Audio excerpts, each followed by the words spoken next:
Good morning and welcome to Game Day. It's the Selection Saturday Kickoff show right here on both Facebook and YouTube. It's yours truly, Brandon Rutherman, bringing it all to you from both home and away. This is quite an undertaking on my part here, but we are actually doing 2 episodes in one day. We're doing the first half of it here in my humble abode, and the second half, of course, the big one, where in about 3 miles and about 3 hours from now, I will be down at Cameron Stadium for the W&J home opener against Westminster, where 26 games will be selected and lanyardized, if there's a term for that. But without further ado, we are going to go ahead and go into our 2-minute offense. We got 36 games to pick, and we're not going to waste any more time with it. So here we go. First off, Liberty and Buffalo.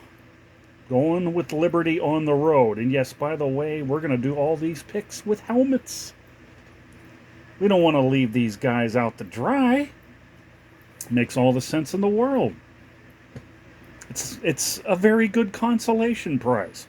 Oh, and by the way, just so you know, it's after 6:30 in the morning. So just think of this as New Year's Day at the Rose Bowl and the sun's coming up. Yeah, always a treat.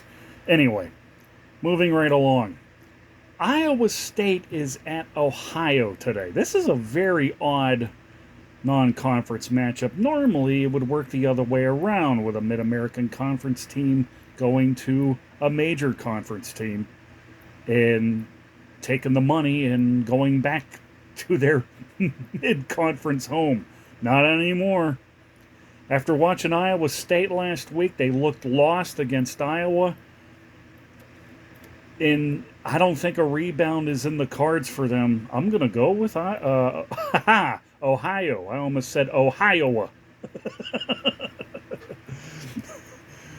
I don't want to give anybody ideas on merging teams and conferences. We've already been through enough of that as it is.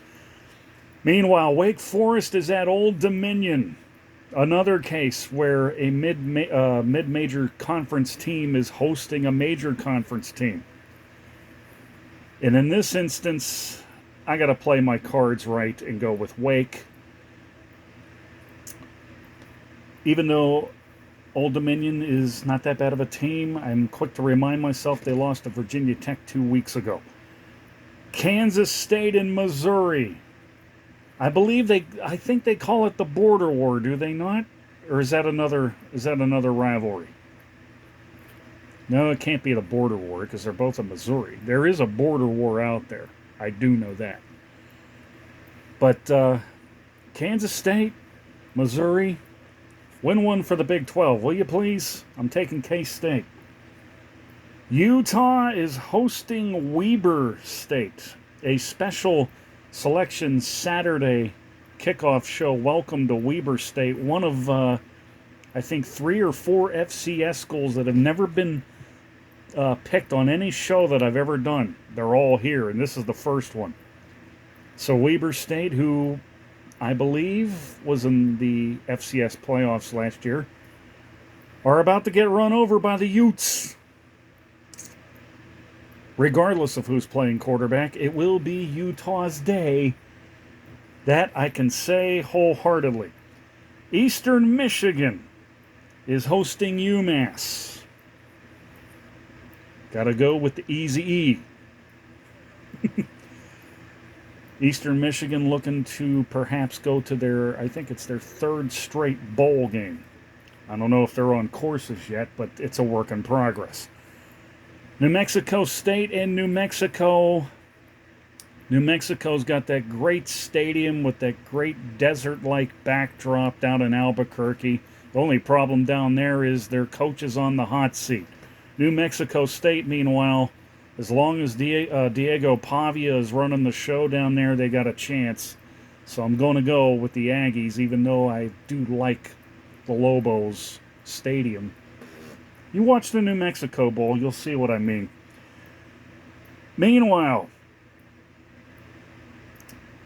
we'll do this one very quick. Notre Dame over Central Michigan. That's my version of a quick out. Stopping the clock. Where are we here? Oh, yes, Appalachian State and East Carolina. East Carolina cannot catch a break at all. You lose to Michigan, that's one thing. You lose to Marshall, that's another thing. And today, you're going to lose to my boys, the Mountaineers at App State. Must be a pirate thing, I don't know. Moving right along, FIU and UConn. Where's UConn? Oh, there we go. Got to take UConn. FIU's just... that might be a lot closer a game than people think. It's a hard one to break down, mainly because we didn't have time to break down a game like that. But I got to put my trust in UConn. You know, after the year they had last year where they ended up going to a bowl game, they want to build on it. They need to build on it. So, UConn over FIU. Moving right along, who I got here? Tulane and Southern Mississippi. Well, you lost to Ole Miss, so it's only fitting that you stay in-house and clean house, go to their house, raid their house, and go back to your house with a W. And that was totally done in one take, ladies and gents, just so you know. Tulane over Southern Mississippi. Louisiana Monroe's at Texas A&M. A&M. I ain't got nothing further on that one. Idaho. I knew there was another FCS school, so make it 4, maybe 5. Idaho, the Vandals. They're visiting Cal. There's a part of me that almost wanted to take Idaho. But Cal's a little more of a competitive team than I give them credit for. So I'm going to go with the Berkeley Bears today at home. It is at home, so they should win that one. And now we have, speaking of FCS schools, Furman, and for the first time, Kennesaw State, who will be joining the FBS next year. However, on this day, I got to go with the Paladins. Going to take Furman over Kennesaw State. Washington and Michigan State. This is an easy one, too, for a number of reasons. Yeah, we're taking the Huskies, but it shouldn't have to be that easy. But Michigan State made it hard on themselves. They fired their head coach, Mel Tucker, for sexual allegations. Michigan State continues to not learn from their mistakes. And what do they say about those who fail history? They are doomed to repeat it. And it's happened again. So Washington, with Michael Penix, should have no trouble against Michigan State today. Michigan State, by the way, now under the direction of Harlan Barnett. And that's all we got for that one. Meanwhile, Georgia State is at Charlotte. Should be a competitive game, but I gotta go with Georgia State. Georgia State on the road at Charlotte. That's one of those where I throw the dart blindfolded at the dartboard and hope I'm right on the pick. And when you have as many games over 500 as I do, you can afford to take a loss somewhere. Meanwhile, Delaware is at St. Francis. Or no, they're at home against St. Francis. I almost lost my place on the index card here. Delaware trying to be like the Michigan Wolverines, but they're not. They will, however, beat St. Francis today. St. Francis, incidentally, was in the postseason a year ago, as was our next pick, Gardner Webb, who will go to Tennessee State today and beat up on those guys. Taking the Bulldogs, Gardner Webb, G-Webb, as they now call him.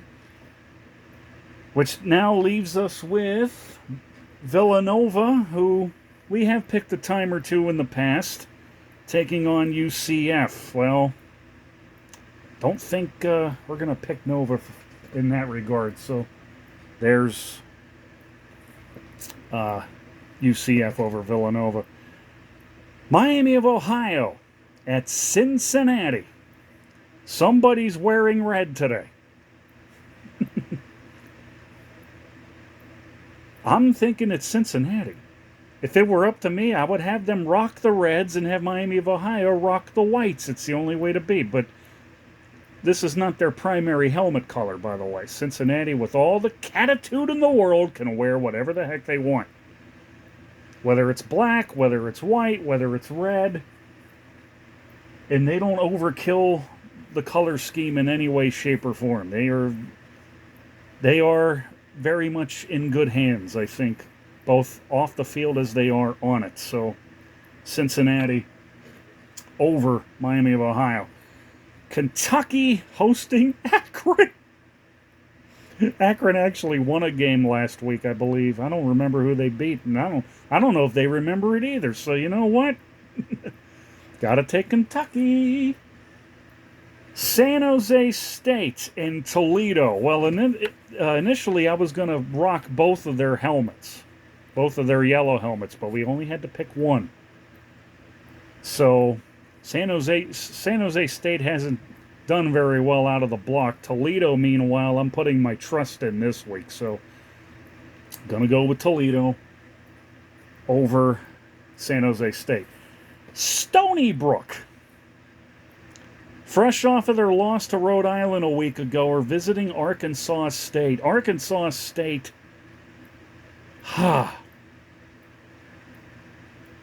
once upon a time they used to be really good. What the heck happened?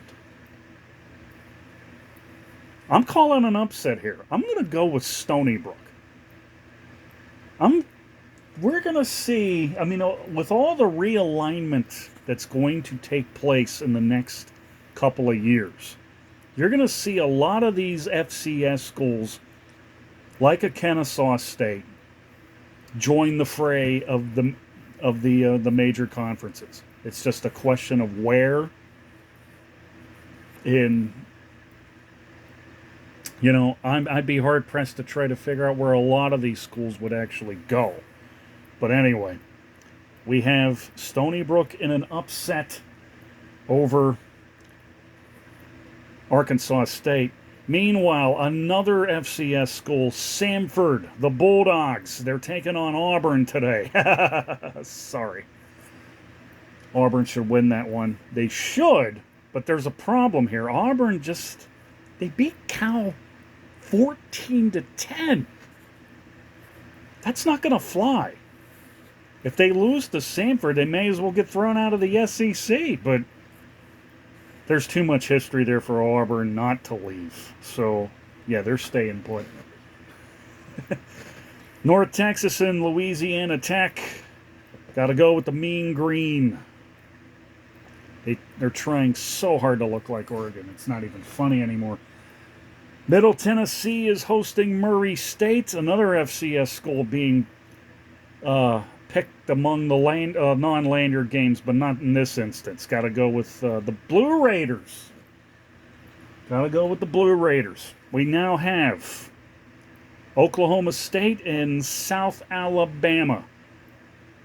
This has the makings of an upset, but I don't think that's going to happen here. We know how it works with Oklahoma State. They don't do it on star power. They do it on grit and teamwork. And time and again, they continue to become a perennial top 25 team under head coach Mike Gundy. So, got to rock the Cowboys lids right here and take Oklahoma State, which now leads us to James Madison and Troy. James Madison, who knocked off Virginia just recently, heads to Troy. Troy lost to Kansas State recently. Something's got to give. I'm taking the Trojans. But I'd imagine that both schools should be in contention for bowl eligibility. That much I know is true. We have now a total of 8 more picks to go, and we are going to Started off with Louisiana, the Ragin' Cajuns, and the UAB Blazers. This is a tough one to pick. There are times where picking Louisiana is a good safe bet, but being that it's against UAB and not really sure knowing which team's direction at this point, as far as who's moving up, who's moving down, here comes another one of those darts being thrown at the dartboard blindfolded. I'm going to go with the Blazers. Going with UAB. Which now brings us to Vanderbilt and UNLV. So you're saying there's a chance. Vanderbilt. Could you possibly be halfway towards bowl eligibility? Yes, you are.